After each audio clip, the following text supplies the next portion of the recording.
Greetings adventurers, and welcome to the Loot Goblin Marketplace. There's nothing more annoying at the game table than a person who believes that they should be the main character in a campaign. Tabletop games are huge time commitments that require everyone to make sacrifices in order to make campaigns consistent. So demanding all the focus means that you're essentially saying everyone else's time is less valuable than your own. Okay, well maybe there's something more annoying than that. Imagine this main character sees you as an amateur DM and demands that they, a published author, should run the narrative of the game too, because they are a superior story crafter. And that leads us to today's treasure, which goes by the name The Published Author that almost got me to quit GMing entirely. This story takes place over a couple of weeks to a month, and to be honest, the horrendous behavior almost made me afraid to game master for new people ever again. This is the cast. Me, I'm a fairly new GM. This would be my second long-form campaign. My boyfriend, let's call him John, has been role-playing and GMing since the 90s. My friend of 8 years, let's call her Lily. She's got a few years of experience as a player. A friend I've known for a few years as well, let's call him Roger. Roger's girlfriend, let's call her Mary. It will have a deeper meaning, you'll see, the newbie and the YA author. For starters, this horror story is centered around a Vampire the Masquerade 5th edition campaign. We had recently finished another vampire campaign which John had been game mastering. He was missing being a player, which was why I decided to step up to the plate for our next adventure. I'd been reading the Chicago sourcebook and became very inspired to cook something up with the new lore-based material. Lily and Roger decided to tag along for the ride as players. That was when Roger asked if I could invite his new girlfriend to be part of it as well. Roger explained that she was a complete role-playing newbie who'd been following our stories from the sidelines when Roger had excitingly been sharing our war stories with her, and she was really excited to join it. He also spent a lot of time reassuring us that she would be a very good addition and easy enough to roll in, as she had a lot of experience with storytelling. She was in fact a published author with a handful of books under her belt, so surely she'd be a natural talent and catch on right away. Oh, how wrong he was. A little while later, I don't remember the exact time in between events, bear with me here, we had a chat with Mary to figure out how much she knew of Vampire the Masquerade and role-playing games in general. Turns out, her knowledge was more or less non-existent. Fair enough, I thought to myself. We'd just give her a crash course, a few key links, we could give her a general overview of the world, links to the base sourcebook. We worked out what we thought would be the most fun and least confusing way of easing her into the lore-heavy world of darkness. She would play an Anarch fledgling, the child of an Anarch baron who had been recently assassinated. The Camarilla, a world-spanning vampire organization, would show her mercy and take her in to get access to the Anarch's secrets. And she would be put into a coterie with other players. They would act as her guides to vampiric society, both in-game and out of it. Everyone agreed to this arrangement, and we were very excited to get started. I told everyone to think of their concepts while I prepared my material. While I was still working out the framework of the story I wanted to tell, Mary kept in touch with me. This didn't bother me as I was prepared to hold her hand and answer questions as needed. That was when the red flags first started to show. She told me she wanted to play a character with a sort of multi-personality disorder, and she wanted to have no less than 10 distinct alternate personalities, separate social ties and lives. She'd written notes to each of them, which she eagerly sent to me. I didn't want to stamp out her idea entirely, but let her know that 10 personalities was a bit much, and that I didn't think separate personalities with separate memories and preferences was a good idea. It ran the risk of creating too much tension within the coterie, as the other characters wouldn't know which personalities to trust, and making decisions that some personalities might disapprove of would just be a mess. She saw my point and decided to dial it back to 2 personalities, but they wouldn't be so much separate personalities as identities, with shared memories and preferences. Fair enough, I thought, that I could work with. The thing with having so many personalities with completely separate and distinct memories makes it really hard for even her to not metagame, and it makes it completely impossible for the party to navigate, and even the Dungeon Master is going to have to retcon every once in a while to correct his own mistakes. You're going to have a lot of arguments where that player's like, no, you know, person 7 has this relationship, but then person 8 actually is on the other side of that faction, and I always come out ahead because I'm playing all sides. I'm going to play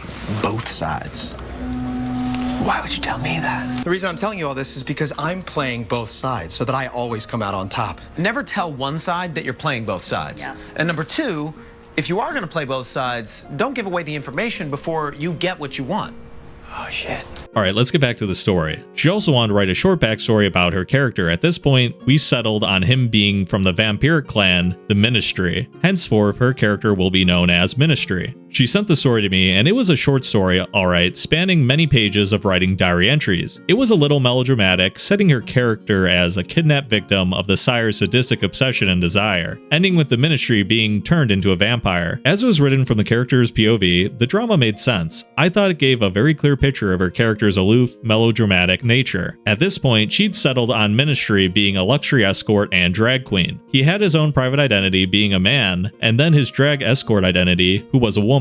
I had a chat with her about being careful not to start world building, at least when it came to vampiric society. Mundane stuff she could make up as she pleased, but if she started making up her own lore, it'd be too difficult to fit in the framework of my very lore-heavy campaign. As the story didn't have a clear ending though, we decided to play it out as a small play-by-post roleplay between us. We decided on having the characters meet in the Baron's penthouse, and it would end up in an altercation and a mysterious explosion, which would send her character flying out of a window. As she was a vampire, he would of course survive the fall, and later get picked up by Roger's character. The play-by-post went fairly well, but I started to pick up on the mismatch between Mary's perspective and my own. Mary's post gave a clear impression between the lines that she saw her character as having a lot more power and influence than you expect a fledgling to have. Playing the Baron, I definitely expected the NPC to be in control and hold a certain dignity, even though the desire he might feel for Mary's character. As Mary didn't seem displeased with how the story was going, we finished it with no hiccup. It was not until after we finished the play-by-post she really let me know that she was sort of disappointed by it, as she expected the Baron to be more of a sniveling lapdog who'd be falling at Ministry's feet begging for his attention. Literally what she said, but translated into English. We made a few retcons as we tried to meet Mary somewhere in the middle, allowing the Baron some remnant of dignity but also catering to Mary's view on Ministry's gifts of seduction. I mean, the Baron was supposed to die in an explosion anyways, so it wouldn't end up mattering much when the story got rolling. His death was the kickoff of the mystery that the PCs were going to be looking into in the first act of the campaign. Honestly, I really respect the yes and efforts made by the author here as the game master. Since they know the Baron's gonna be killed off, they're like, you know, I don't want to give you exactly what you want because it doesn't really make sense in this setting for that to be a thing, but I'm gonna keep compromising with you a bit, and all in all, this decision really doesn't matter in the long run, so it's nice to give them this win early on and get them invested in the story. But Mary coming back and saying, hey, you really played that bad, here's how I would have played it, as a complete newbie is very off-putting. So I get right now they're giving them the benefit of the doubt because, you know, they don't really know each other well, and it's a newer player, you want them to be happy with their first experience, and plus you're a newer GM yourself, you know, you might not think that your craft is perfect yet, so you're willing to take a lot of constructive feedback and kind of run things a second time. But I am afraid this is like letting the door open for Mary to start taking over. As time was closing in on our official session 0, I went through the folders on the Google Drive of all the characters, and that's when I found out that Mary had already filled out a full character sheet for her character on her own. I asked her about it and said that Roger had given her a few pointers. The sheet was concerning to say the least. Let's just say that she had multiple attributes maxed out as well as multiple skills. There was no skills on her fledgling sheet that didn't have at least 1 or 2 dots. Josh and I called her up and had to talk with her, and though she seemed disappointed that her character would be nowhere near that powerful, I mean, he really should feel like a real main character. We let her know that we should wait until Session 0 rolled around and that we'd help her fill it out properly alongside everyone else. Before Session 0, Lily agreed to have a small play-by-post with Mary as well, to establish a connection between their characters. I thought it was a fine idea, as this meant the characters would already know each other, and we wouldn't have to spend too much time on introductions when the game got rolling. They already had the base concepts and backgrounds for their characters ready. The play-by-post session, though, simple in theory, became a train wreck. Ministry spent most of the time simultaneously hitting on and insulting Lily's character, and when he became desperate because of her refusal to fawn over him, caused a scene by proposing to her in public. Lily asked John and I to read along because she was so confused. Was she reading this wrong or misunderstanding something? We were as confused as she was. Mary tried to explain that Ministry's actions were a cry for help, and he was trying to get Lily's character back to his place so he could tell her about the abuse he was experiencing at the hands of the Baron. Needless to say, Ministry did not succeed, and Lily's character started the game with a poor impression of Ministry. That's a ton of red flags right off the bat. I've actually read a story in the past where someone proposed in real life to someone because of how their characters interacted in game, so it's not quite that level, but in terms of in-game politics, Ministry is making a lot of awkward situations very early on, and then getting noticeably mad out of character when it doesn't pan out. And all this before session 0 just kind of points to the fact that they're going to be difficult. So let's continue. The session 0 was the first time we met Mary in person, and she seemed nice enough. I set about talking to everyone about what each of us wanted to get out of the campaign, and everyone helped each other flesh out their characters and fill out their sheets. For reference, John played a Lysombra, Lily played a Toreador, and Roger made a Malkavian. As we made good time, I decided that now would be as good a day as any to just start playing. We could still get a good few hours in, after all. Each of the characters were introduced one by one as they were called into Elysium from their havens with a handwritten letter from the Chicago Camarilla's seneschal. When Ministry got his introduction, I was immediately alarmed, but for some reason I decided to give Mary the benefit of the doubt, as we could fix any misunderstandings later. Ministry was personally picked up by the seneschal, as he had spent his last day's sleep at the prince's domain, but Ministry was now embodying his female identity, and Mary played them explicitly as a separate personality. Ministry spoke of himself as another person separate from her female self. Even when the courtier met up with them, and all through the meeting, the vampiric prince of Chicago, Ministry broke decorum, talking over Lysombra while he was asking the prince some questions about the courtier's quest, acting overly important, and telling the prince himself that he was wrong on several accounts. The rest of the session was okay, but John especially was on edge, having been talked over during the first half. After the session, Lily gave Roger and Mary a ride home. Lily later told me that during the car ride, Mary and Roger had been laughing and discussing how they could backstab the rest of the party and abandon the Camarilla entirely, an action that would totally derail the campaign. However, as it turns out, we would never get that far. We would not even make it to the first official session. Before the next session, Roger and John decided to have some in-character conversation about what they each thought of the meeting with the prince, and the Anarch addition to the coterie. Meanwhile, Lily and Mary had their own in-character conversation about Ministry's experiences under the thumb of the Baron. It was very quickly becoming apparent that Roger's infatuation with his new girlfriend had worked its way into his character as well, as Malkavian was completely entranced by Ministry, thinking him right on all accounts, even in his dispute with the prince, and calling him someone obviously made for great destinies. Lysombra called him out on his bullcrap, and they quickly got into an in-character argument and a lot of off-game frustration. I decided to step in and had a chat with Roger, asking him why his character had that impression of Ministry, whom he had just met. I did tell him that it came off as a bit biased, and he got very defensive, accusing me of attacking him. Meanwhile, Lily sent me a message asking me a question about some lore Mary had apparently just made up, that there was apparently a lot of other Anarch fledglings out there that were oppressed and need to be liberated. I once again came to Mary and asked her to be careful when it came to making up lore, as what she said was definitely not part of the story I was telling. She exploded and went into a longer rant about how I was constantly berating her and on her case, and that she never felt like we were being very welcoming to her. That caught me completely off guard. After a bit of back and forth where she both threw accusations at me and painted herself as a victim, I decided to clock out. I told her that I would get back to her and put the phone down to go and have a good cry and vent out my frustrations to Josh.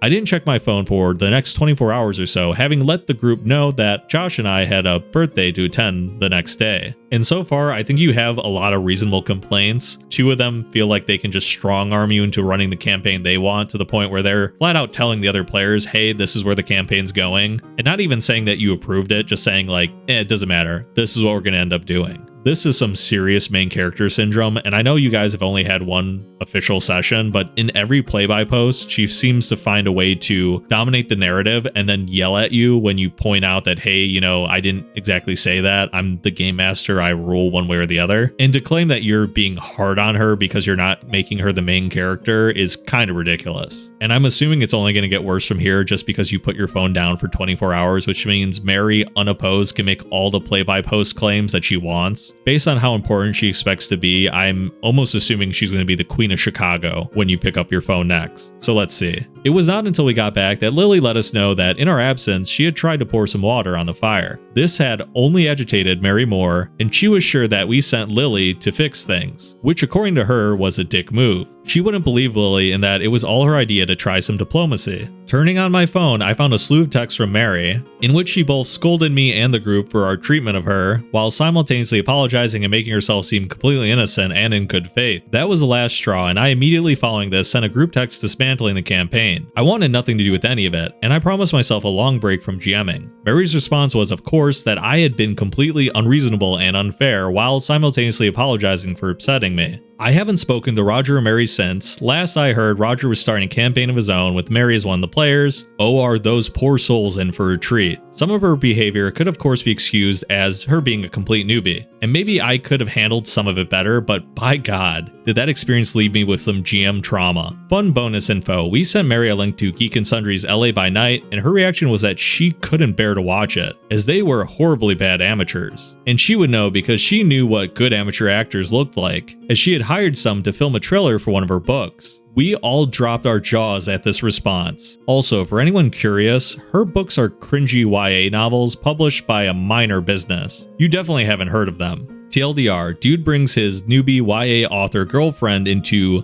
a Vampire the Masquerade 5th edition game. She tries to make a maxed out Mary Sue character with 10 personalities, wants to have major NPCs worship her, and tweak plot to make it her own, and refuses to listen when corrected. She and biased boyfriend plans to derail the campaign by backstabbing the group, and goes on a guilt-tripping rampage when being told off in the end. Game Master calls quits on the group. Hey Offer, I'm sorry that happened to you. You know, sometimes it's common for a newbie to be overly excited, want to have a strong character, and I even know veterans that make the mistake of trying to put too much in their backstory. The thing about a backstory is if you're already doing crazy feats that would make you like the max level in this campaign already, there isn't really any way to progress past that and everything's going to be a disappointment. I knew someone who had a level 1 character that they wanted to have captain of the guard of one of the most powerful nations in our campaign setting. And the thing I asked him is, hey, what rank are you going to be when you're level 2? Like you've already achieved everything. The character you made really has nowhere to go from here. And assuming that your character's balanced, it's going to be really weird to explain why such a weak person is in charge of the military, to the point that a kingdom that has a level 1 fighter in charge of it probably is going to be overrun by, I don't know, just a small group of bandits. I will admit that it's hard to know when a TTRPG's story is concluded. You know, many people run into scheduling conflicts and other issues before they see the end of what the intended campaign is. But the more, you know, big moments that you put in your backstory, the less options for big moments there are, you know, in your future, which is when you actually play the game. It doesn't matter how cool you were in your backstory, if you're not experiencing cool moments in the campaign. I mean, do you really want to play a fighter that peaked at level 1? I would say in terms of conflict management, you actually did a really good job. I mean, you wanted to give the benefit of the doubt to the newbie, and you ignored some of those red flags, but you did offer solutions, and a more sane player would have been okay with those compromises. I hope you enjoy your next campaign, and I hope everyone watching enjoyed this story. Make sure to like and subscribe and share the channel just to help it grow,